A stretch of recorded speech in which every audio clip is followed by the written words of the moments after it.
There are stories we'd rather forget, places we avoid, names we no longer say out loud. Welcome to the Forbidden Chronicle. Long before the castles of Transylvania, long before the capes, the fangs, and even the name Dracula, there was something else. A whisper, an ancient nightmare. Around 2,000 years before our era, in Mesopotamia, clay tablets already spoke of spirits called Ikimu, the unburied dead who returned to haunt the living and steal their vital breath. In the same region, there is also talk of the Utaku, vengeful souls trapped between worlds. Around the year 1000, several centuries later, in Eastern Europe, the Strigoi appeared in Romania and the Vrikalakas in Greece. Undead who rose from their graves, walked at night, and drank the blood of the living. In certain regions, stakes were driven or corpses were nailed to the ground out of fear that they might return. The word vampire did not yet exist, but the fear was already there, passed down through generations from village to village, from grave to grave. In 1732, a military report in Serbia described the case of an entire village terrorized by a revenant. This is where, for the first time in an official document, the word vampire appears. Then comes literature. In 1819, a British writer, John Polidori, publishes The Vampire. A noble, seductive, and deadly vampire, the first of its kind. In 1872, Sheridan Le Fanu creates Carmilla, a feminine, mysterious, elegant, and dangerous vampire. And then comes the year 1897, Bram Stoker publishes his novel. The myth is set, the name becomes eternal. Dracula, but do you really know where he comes from, and if he really existed? To understand Dracula, you have to go back more than 500 years to a remote region of Eastern Europe, Transylvania. There, in the 15th century, a man rules, Vlad III, Prince of Wallachia, son of Vlad Dracula, member of the Order of the Dragon, a Christian military society created to defend Europe against the Ottomans. His name, Vlad Dracula, which literally means the son of the dragon or the devil, depending on the translation. At a very young age, he is sent as a hostage to his enemies in Constantinople around the year 1442. There, he learns cunning, strategy, and cruelty. Some say he was humiliated there, others that he swore never to be weak again. When he returns to the throne, Vlad has changed. He becomes a ruthless ruler and uses fear as a means of governing. His favorite weapon? The impalement. A slow, painful, humiliating method. He makes it a message, a signature. It is said that he impaled tens of thousands of people. Enemies, traitors, civilians, his own people, sometimes. In the chronicles of the time, they speak of forests of corpses planted in the ground, and even of a dinner he supposedly had while watching the bodies writhe in pain.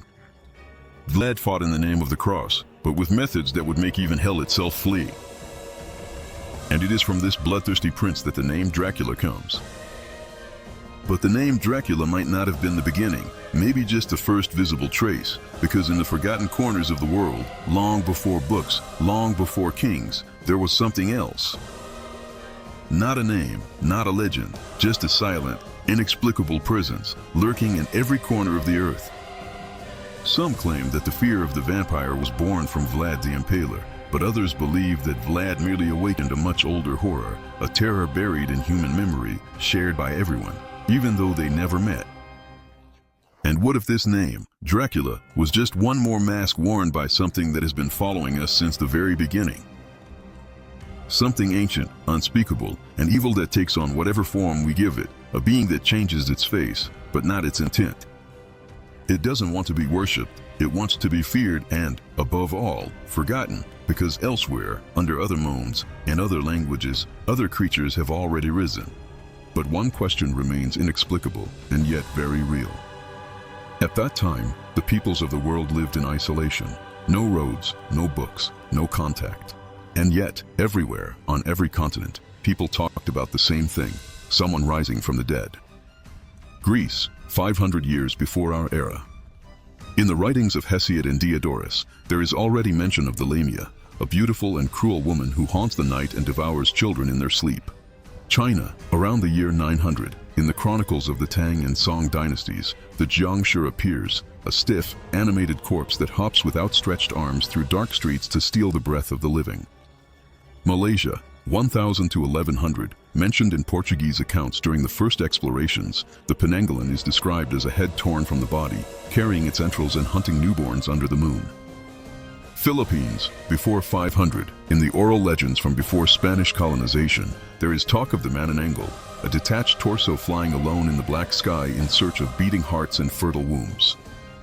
West Africa, a Shanti tradition, passed down orally for generations. The Asambasam is a being hanging in the trees, equipped with iron fangs, ready to swoop down silently on the living. Germany, 17th century. In Bavarian folk texts, the Naxerer is mentioned, a dead person who devours himself in his grave and kills the living by chewing on his own shroud. None of these civilizations knew each other. None of these peoples had exchanged a single word. And yet, they told the same story, the same fear, the same hunger. So how could they, without ever crossing paths, imagine the same nightmare, the same thirst for blood, the same hungry dead? Or was there, somewhere, a very real being that people chose to forget? But it was only several centuries later that an Irish writer, Bram Stoker, would find a name. Fascinated, he decides to draw inspiration from it. But his Dracula isn't a copy of Vlad, he's a vampire. An eternal being who sleeps in a coffin and drinks the blood of the living. Bram Stoker doesn't rely solely on Vlad. He also draws from Balkan folklore. The Stragoi, those dead who come back to haunt the living. Transylvanian superstitions. Garlic, crucifixes, stakes, and the fear that death might not be the end. He also draws inspiration from other books. Carmilla, by Sheridan Le Fanu. The Vampire, by John Polidori. Works that already talk about noble, seductive, and monstrous creatures. And he is said to have drawn inspiration from the actor Henry Irving, a charismatic man with an intense gaze. Stoker saw in him the perfect presence to play Dracula on stage. But Irving would always refuse to take on that role. Thus, in 1897, Count Dracula was born. The work became a cult classic and, over time, the myth outgrew the novel. In 1922, a German director, F.W. Murnau, created a film, Nosferatu. It's an unofficial adaptation of Dracula. The names have changed, but the story is almost identical.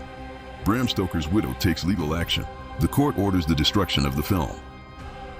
But like a real vampire, Nosferatu survives. Copies escape the flames and the film becomes another legend. Today, Dracula is much more than just a character. He is a symbol, a mirror of our fears, a disturbing question. What if immortality came at a price? We believe he sleeps in a coffin, that he fears the light, that he casts no reflection. But what we forget is that he was created from a very real man, a man who existed, who killed, and whose name, even today, still sends shivers down our spines. Dracula, the man, the myth, the forbidden legend. There are true stories, and then there are those that feel too real to be ignored. Forbidden Chronicle.